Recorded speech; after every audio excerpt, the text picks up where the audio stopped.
Hey there, it's Penguin, back again with another video, significantly later than what I intended. I mean, as it always is, my hiatus from YouTube has been longer than I was intending it to be. There are several reasons for this that I might go into in a later video.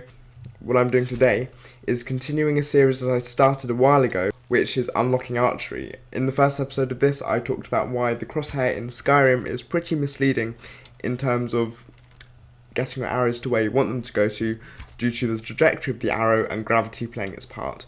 Today I'm going to extrapolate that further by talking about some of the benefits of not using the crosshair in Skyrim. So you have obvious ones, so for example immersion, so not using crosshair is far more immersive, it's far more challenging.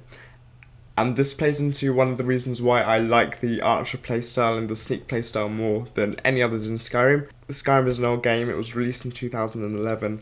I started playing it in 2013, for example.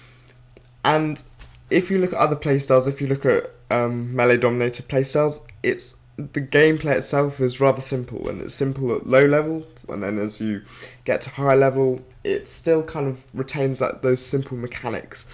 Whereas if you have a Sneak playstyle or an Archer playstyle, that core challenge of the archery aspect itself and the challenge of not being detected by the admittedly pretty fallible AI remains the same no matter what level you're playing at, pretty much.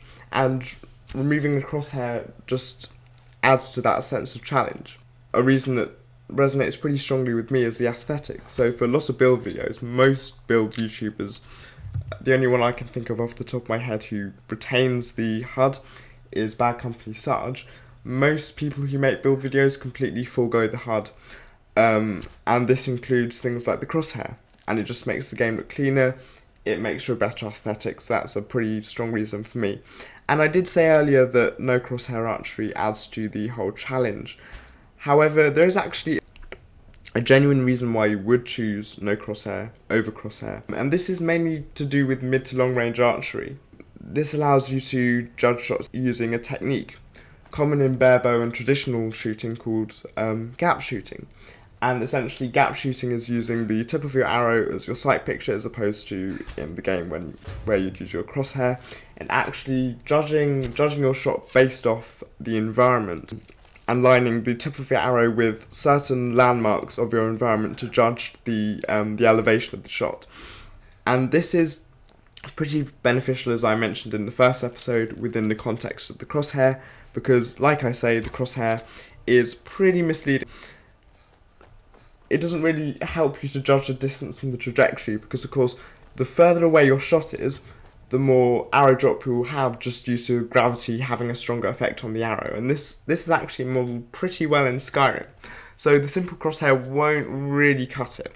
So this is where things like gap shooting or stacking plays into effect, because you can judge shots based on their own merit and based off real world techniques that will actually yield better results at especially medium to longer range, as opposed to getting used to relying on the crosshair, which at some distances is fine, but also some distances will let you down. So there is a genuine usage.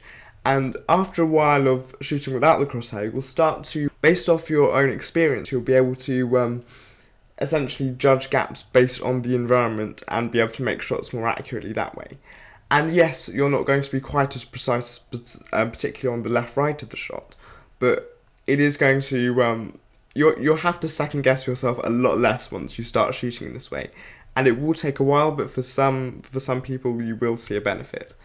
And as someone who shoots a lot in real life, it definitely adds to the sense of enjoyment as well, to be able to apply real-world techniques to archery in Skyrim, especially after playing the game for as long as I have done.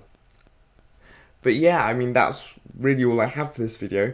I do have some clips below where I basically give an example of gap shooting and how gap shooting is affected by trajectory at different distances, which you'll be able to see in the footage.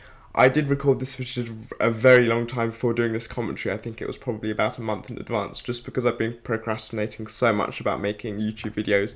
But I hope you've enjoyed this video.